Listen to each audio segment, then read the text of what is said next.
Hey everybody, welcome to Young and Proud Educators, where we speak everything education. We are the CNN in schools. We are the CNN in the classroom. We bring it live to you as it happens when it happens. Guys, we continue to speak about online teaching and learning. And in this, guys, I'm going to speak about passive and active learning during online teaching and learning. And what I've realized is that's why I'm creating this video. When we started my teaching, or the way my children consumed knowledge, it was more of passive. Like it was just knowledge there, and they will listen and listen and listen, then they have to do something about it later on, but it was not engaging. Then when it comes to engaging, then we then speak about active. When the children engage, when the children are active in their learning, when you active as a teacher in your teaching. So I would say the best thing to do is make sure that either online or offline, the teaching is active, the learning is active. In that way, you get to see your children all the senses activated, and they consume and they engage, they question, they construct. That's what we speak about when we speak about online active learning. But when they just listen and they follow you and they listen and they listen, that's passive learning, and again, it's passive teaching.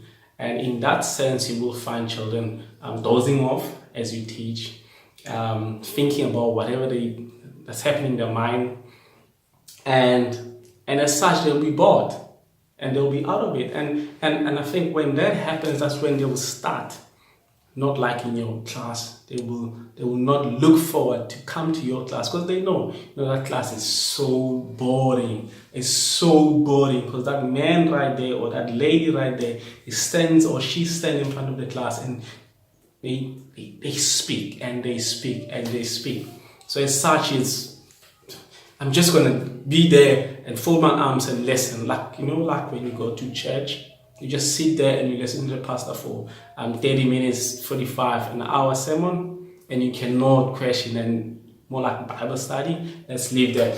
But I would say, guys, when we think about our online tools, we should really opt for the ones that engage children and encourage active learning, not passive. Okay, let me start with passive. Sorry guys. So let me start with passive online tools that we often use. For instance, if your children are using YouTube is passive. Children are watching or listening to the information and they just receive. The videos that you create on Loom, on whatever, on any screencast that you create, that's passive, because children will sit, listen to you and consume and consume and consume, and they don't have that attention span to really concentrate for that long. So guys, opt for active online tools. You can let your guys play Kahoot, because now it's active. Like there's conversation happening. You're asking them questions and they answering, and they really see and they get that feedback instantly.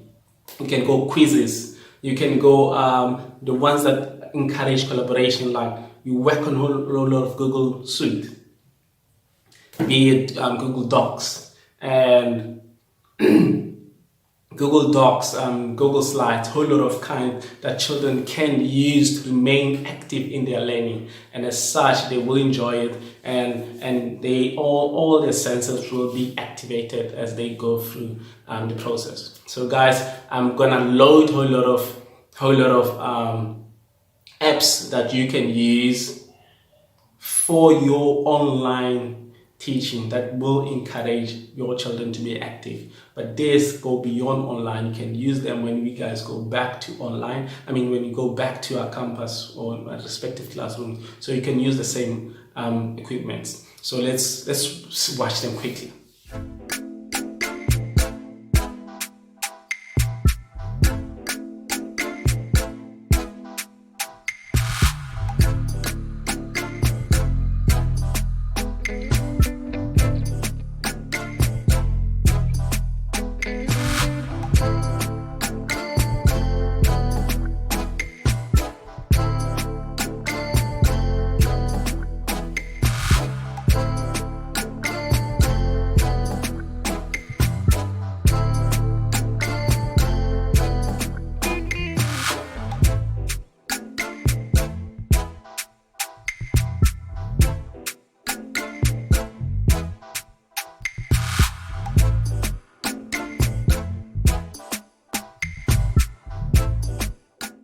So guys, you have it. Thank you so much for watching this video to the end. If you like the content, please hit like, hit subscribe, and hit the bell, so when I post the next one tomorrow, since I'm doing my online teaching reflections, I'm posting every day, you can get the notification and you know what happened in the day and what I'm going to speak about. For now guys, see you in my next video. Peace to you and the family.